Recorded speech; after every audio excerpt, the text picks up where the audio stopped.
moi, je m'appelle Olivier Morel, je suis directeur avant-vente chez Ilex International. C'est une société française qui fait de l'IAM, donc de l'Identity and Access Management, ou alors de la gestion des identités et des accès, si on veut le dire en français. Nous, on est une société, on travaille dans ce secteur-là depuis à peu près le début des années 2000. Ilex est une société qui existe depuis presque 30 ans. Et on s'appuie beaucoup sur le terrain, c'est-à-dire notre base client, pour développer nos logiciels, pour s'inspirer de ce qu'ils veulent. Ce que je vais vous présenter aujourd'hui, c'est vraiment des cas concrets, des cas réels qui sont des cinématiques en clientèle et qui font évoluer notre roadmap. On s'appuie vraiment sur eux pour cette partie-là. On est un acteur assez impliqué dans tout ce qui est association club, donc on est un des membres cofondateurs de l'association Exatrust, dans lequel on porte une bonne partie de l'activité IAM, justement. On est impliqué au Clusif. On a cette année le Clusif a sorti un ouvrage sur l'IAM et l'Identity Access Management et l'Identity Access Governance qui est sorti en février. J'ai eu le plaisir d'animer ce groupe de travail pendant 2 ans. Donc je pense qu'on a sorti un ouvrage assez exhaustif sur le sujet. Et puis on travaille de façon plus globale, aussi bien dans la banque, le monde hospitalier, le retail, le service, etc., sur des clients de toute taille. Donc les cas d'usage que je vais montrer là ne sont pas du tout typés sur un cas particulier, ni sur un secteur d'activité, ni sur un type d'entreprise. Ça s'applique à peu près partout. Et évidemment, il y en a plein. Au niveau de notre portfolio logiciel, on a une gamme sur l'identité, une gamme sur l'accès. Tout ça est complémentaire.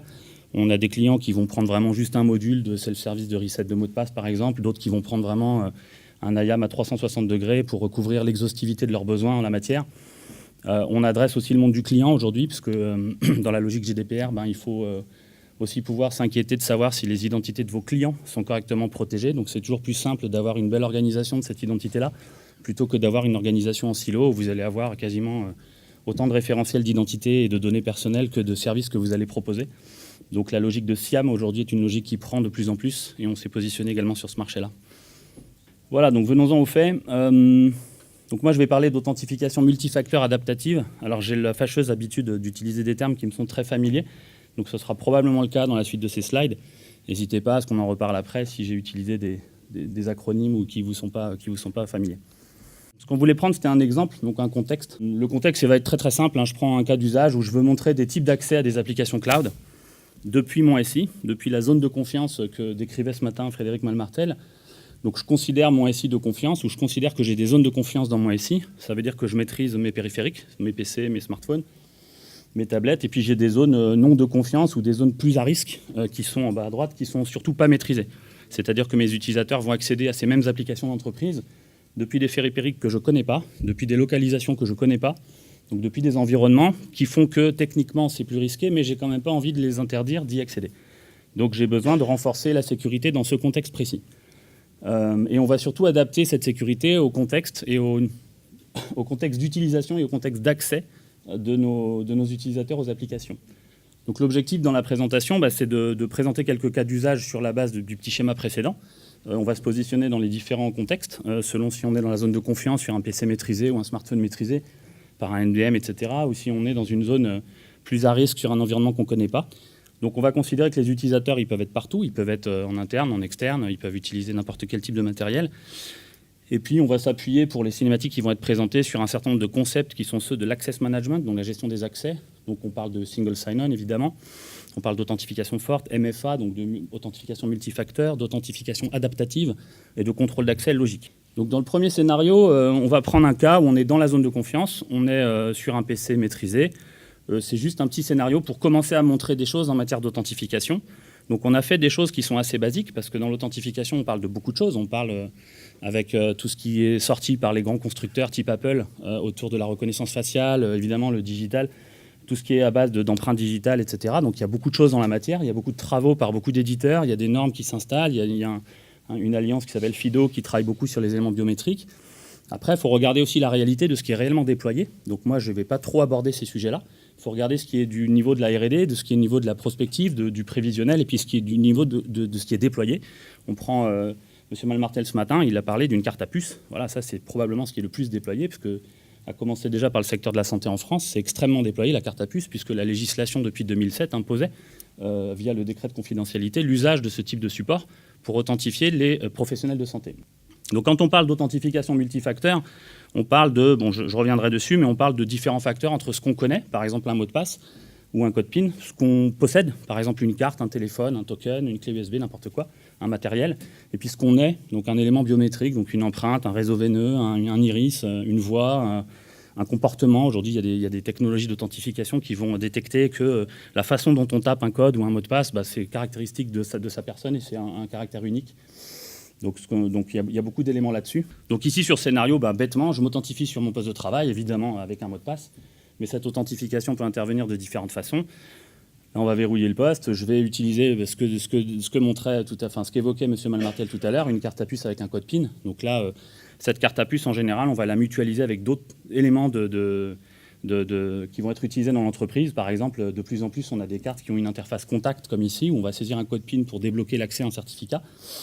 Ou alors une interface sans contact. On peut utiliser des modes avec ce qu'on appelle du push authentification, c'est-à-dire qu'on va solliciter l'utilisateur sur son smartphone.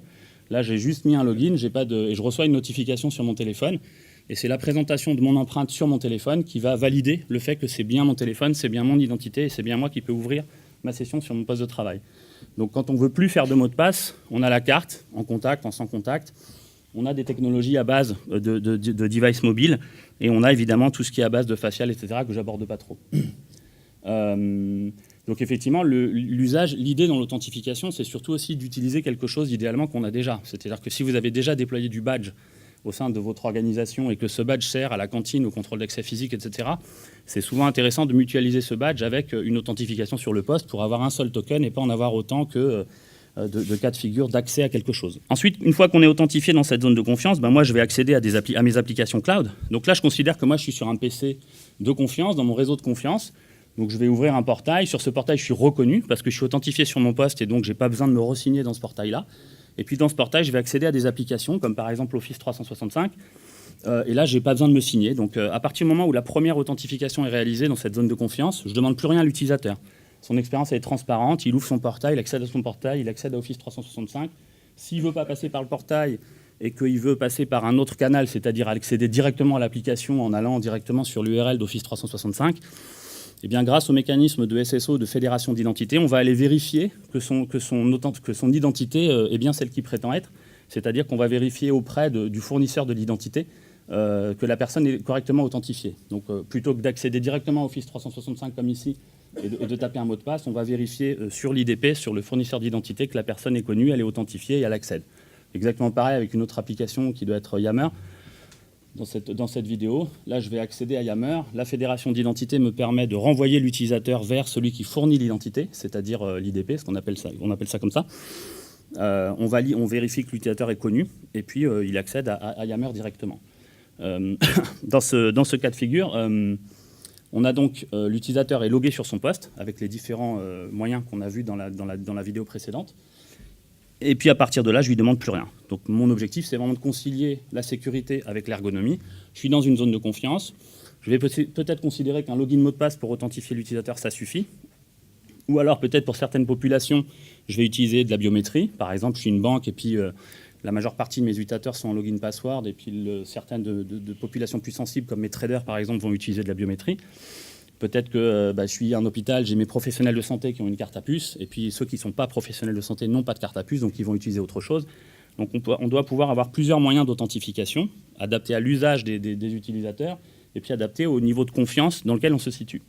Donc en l'occurrence ici, on a considéré qu'on était dans un niveau de confiance. Donc finalement, après la première authente, je laisse l'accès à toutes les applications avec du SSO, de la fédération, pour que l'utilisateur ait à retenir aucun mot de passe. Donc maintenant, je vais me situer dans un contexte où je ne suis plus dans la zone de confiance. Je suis dans une zone de plus à risque, puisque c'est la zone Internet, c'est des populations qui vont accéder aux mêmes applications, Office 365 et Yammer, donc le réseau social d'entreprise, depuis un PC que je ne maîtrise pas, que je ne connais pas, ou depuis un périphérique mobile que je ne maîtrise pas. Donc la règle qu'on a mise là, donc encore une fois, ce sont des exemples, on va proposer qu'à la première authentification, on va finalement forcer l'utilisateur à enrôler son token d'authentification forte, qui se trouve être ici son téléphone. Donc on va voir dans cette cinématique, dans la première, que je vais tenter d'accéder à mon application, et je vais détecter que cet utilisateur... je vais pas laisser accéder l'utilisateur avec un login et un mot de passe. Donc pour la première fois, je vais le forcer à enrôler son smartphone, pour justement impliquer ce smartphone dans des cinématiques d'authentification futures. Donc ici, l'utilisateur va accéder à son application, à son portail. Donc évidemment, là, il est plus reconnu comme sur la démo précédente où il était authentifié sur son réseau. Hein. Donc il va rentrer un login mot de passe. Et comme je ne le connais pas, je n'autorise pas une authentification, un accès à l'application. Je vais plutôt déjà lui envoyer, alors dans cette cinématique, un SMS ou un mail avec un code qui va lui permettre d'appairer finalement son téléphone pour le déclarer comme étant quelque chose qu'il va utiliser pour s'authentifier. Donc là, il y a du boulot en termes d'ergonomie, puisque l'utilisateur, il faut que ce soit simplissime. Sinon, on le perd et puis on n'arrivera pas à implémenter sa sécurité. Là, j'ai reçu un code, j'ai tapé ce code, ça m'a généré un QR code, et avec l'application mobile qui va servir à l'authentification, je vais scanner ce code et réaliser cet appairage entre une identité qui a été prouvée par l'utilisateur à travers un login, un mot de passe et un code secret qu'il a saisi parce qu'il l'avait reçu par mail, et puis une association avec son téléphone à travers le scan du QR code unique qui a été généré ici. Donc à partir de ce moment-là, l'utilisateur il a déclaré son token d'authentification. Donc maintenant, il va pouvoir s'en servir pour accéder à des applications. Là, s'il continue, il va également déclarer ce browser et ce contexte, c'est-à-dire ce PC, cette adresse IP, cette localisation géographique, peut-être ce créneau horaire, peut-être un certain nombre de critères, pour dire que ouais, ce contexte, c'est un contexte dans lequel je vais souvent travailler. Par exemple, on va dire que quand je suis sur le SI, j'ai une authente primaire et ensuite j'accède à mes applis. Quand je suis chez moi, dans ma maison, c'est un autre contexte, mais finalement, je vais travailler toujours sur le même PC, le même browser Internet, la même adresse IP, le même fournisseur d'accès, et ainsi de suite. Donc, si on considère que ce contexte est toujours le même, on va pouvoir le retenir, et puis finalement considérer que ce contexte est quasiment celui du SI, et donc autoriser une authentification assez basse. Par contre, si je pars en vacances en Espagne, ou si je suis en voyage professionnel en Afrique ou n'importe où, je vais réélever le niveau de sécurité, enfin de risque, et donc je vais réélever le niveau d'authentification. C'est pour ça qu'ici on demande à l'utilisateur, est-ce que tu veux retenir ce contexte pour que je ne t'embête plus à te demander un autre facteur d'authentification la prochaine fois que tu utiliseras exactement le même contexte pour accéder à ton application. Donc ici on va retenir ce contexte-là, et puis l'utilisateur accède à son portail et donc à Office 365 et à Google, etc. À partir de là, je peux considérer que je peux redemander pour certaines applications plus critiques une nouvelle authente, le laisser accéder à son application, etc. etc. Je n'ai pas fait de code dans la vidéo pour ne pas tricher, hein, donc ça prouve que des fois, c'est pas... donc ici, ce que je vais montrer maintenant, c'est qu'on va finalement déloguer l'utilisateur. Il va utiliser finalement le même browser, donc le même contexte pour accéder à son application. Donc ça, il a réalisé son enrôlement.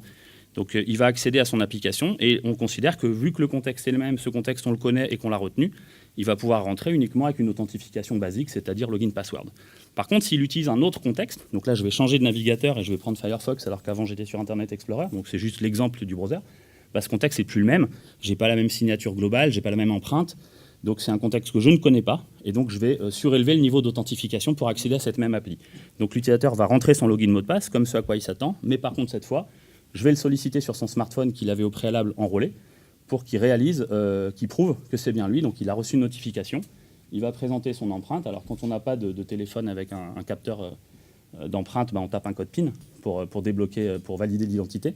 Et là, du coup, l'utilisateur, on va aussi lui demander est-ce que tu veux aussi qu'on retienne ce contexte-là pour pas qu'on te demande l'empreinte à chaque fois que tu utilises Internet Explorer. Et puis il va pouvoir accéder à ces applications. Ce qu'on peut montrer aussi, c'est que comme sur un réseau social, l'utilisateur va être notifié.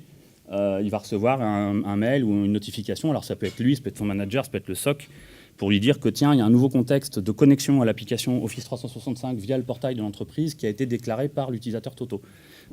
Et donc auquel cas, on va vraiment tracer toutes les informations qui sont associées à cette cinématique-là. Donc même combat pour la deuxième application qui était en test, Yammer. Là, cette fois, je ne passe pas par le portail. Je vais vouloir m'authentifier directement sur Yammer. Comme j'ai de la fédération d'identité, je vais rentrer juste un login. Je vais être renvoyé vers celui qui est censé m'authentifier, c'est-à-dire mon annuaire d'entreprise, mon organisation. Donc je suis redirigé vers l'authentification qu'on demande.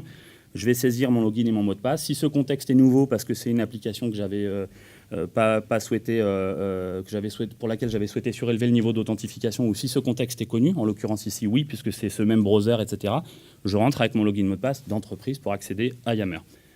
Donc c'est aussi sur ce genre de cinématique, à travers la fédération, ce que présentait M. Malmartel ce matin est très important, puisqu'en fait, l'idée, c'est vraiment d'avoir un référentiel d'authentification pour ses utilisateurs, unique, et en fait, on va faire passer tous les flux d'authentification et d'autorisation sur ce référentiel-là. Donc grâce à la fédération, on a moyen, quand on accède à un service cloud, de rediriger systématiquement ces requêtes d'authentification vers ce fournisseur d'identité. Si on fait la même chose sur un smartphone, voilà, c'est un nouveau contexte. Je vais accéder à la même application Yammer, sauf que là, c'est le client lourd, sur un périphérique Android. Donc l'utilisateur va saisir son login, il ne connaît pas le mot de passe Yammer, il ne connaît que son mot de passe d'entreprise, lui.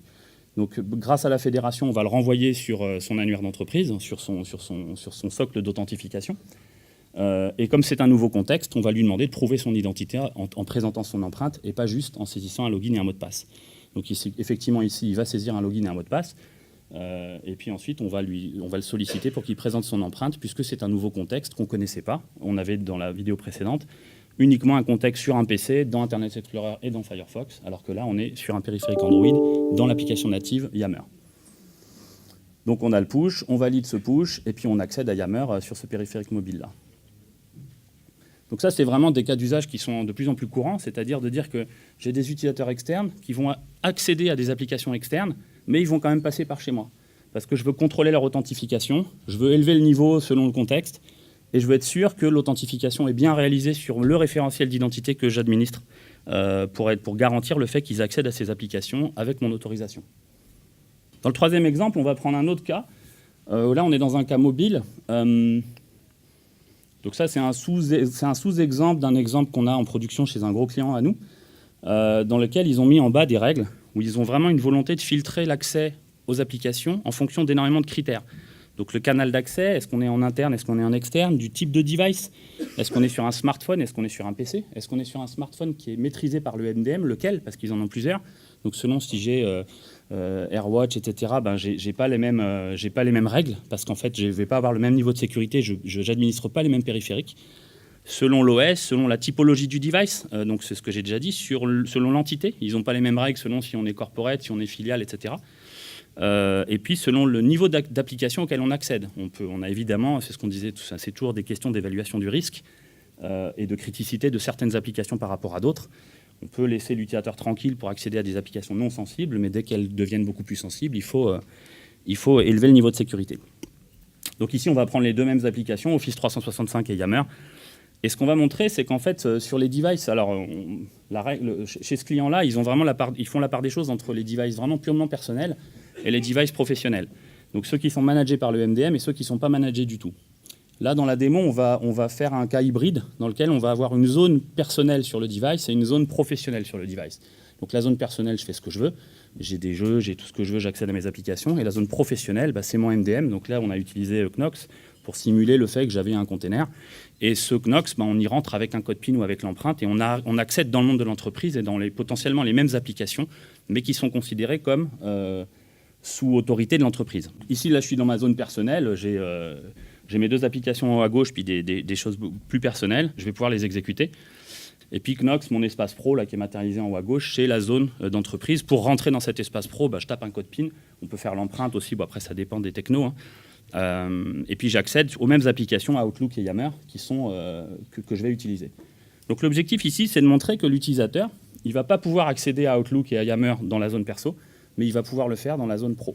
Et le discriminant là-dedans, c'est la présence d'un certificat délivré par la PKI de l'entreprise dans la zone pro et pas dans la zone perso. Dans la zone perso, je ne peux pas le délivrer puisque c'est la zone perso de l'utilisateur. Dans la zone pro, c'est mon MDM qui commande tout ça. Et donc, je suis capable de délivrer un certificat d'authentification, donc avec une autente forte sur un certificat X509V3, qui va être débloqué avec un code PIN, etc. Donc, quand je vais dans Outlook et je veux même initialiser ma messagerie avec mon adresse mail d'entreprise, je vais ouvrir mon client Outlook, je vais saisir mon email, où après, il est censé faire le job tout seul. Et là, ce qu'il va faire, c'est que comme j'ai de la fédération, on va me renvoyer vers mon IDP, vers celui qui est censé fournir l'authentification. Or, moi, je n'ai pas de certificat. Donc, je ne vais pas trouver de certificat. Je n'ai pas de certificat utilisateur puisque je suis dans la zone personnelle de l'utilisateur. Donc, je ne vais pas pouvoir réaliser d'authentification et c'est terminé. Là, je n'accéderai pas à la configuration de ma boîte mail Outlook. J'ai une erreur qui intervient et je ne peux pas accéder à tout ça. Yammer, exactement le même combat. Je vais saisir mon adresse mail pour déclarer l'accès à cette application. Pour initialiser mon compte, je n'ai pas de certificat, je ne peux pas rentrer. Je ne peux pas authentifier l'utilisateur puisque c'est le seul mode que j'ai autorisé. Je suis sur un device non maîtrisé, dans la zone personnelle, pas de certificat, tu ne rentres pas. Donc ce qu'on va faire maintenant, c'est qu'on va rentrer dans la zone sécurisée, c'est-à-dire dans l'espace pro.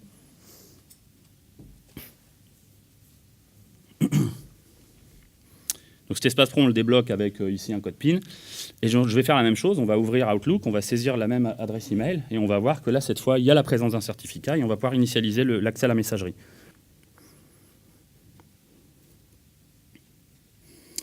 Donc saisie de l'email, là on va regarder s'il y a un certificat dans le container sécurisé, ce qui est le cas. Donc on va bien trouver un certificat, on a renvoyé sur le fournisseur d'identité, on a trouvé un certificat, on va autoriser l'authentification avec ce certificat. Donc cette authentification, je vais avoir quelques allers-retours parce que je suis sur l'initialisation du compte. On va rediriger, alors juste une petite explication sur les fenêtres qu'on voit apparaître. Dans le contexte qu'on a ici, en plus de ça, on va fournir un SSO dans les différentes applications qui sont desservies dans cet espace MDM.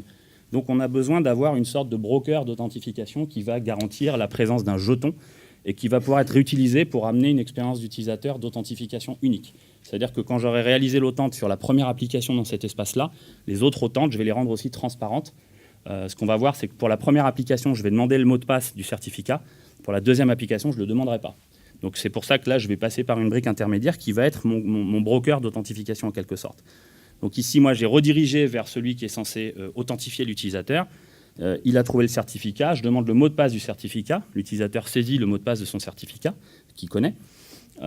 Et puis à partir de là, je vais pouvoir initialiser la création du compte Outlook. Et donc l'utilisateur va pouvoir accéder à sa messagerie d'entreprise. Là, j'ai validé toute l'authentification, toute la création de la boîte, et l'utilisateur peut accéder à Outlook. Bon, je ne déclare pas d'autres comptes. Next, next, next, et on accède à ses mails. Donc j'avais un certificat de Carole, et puis là, je suis bien dans la messagerie de Carole. Donc on va faire la même chose avec l'application Yammer. Et la différence qui va se produire par rapport au scénario précédent, c'est que cette fois, je ne vais pas demander le certificat, enfin le mot de passe du certificat pour Yammer.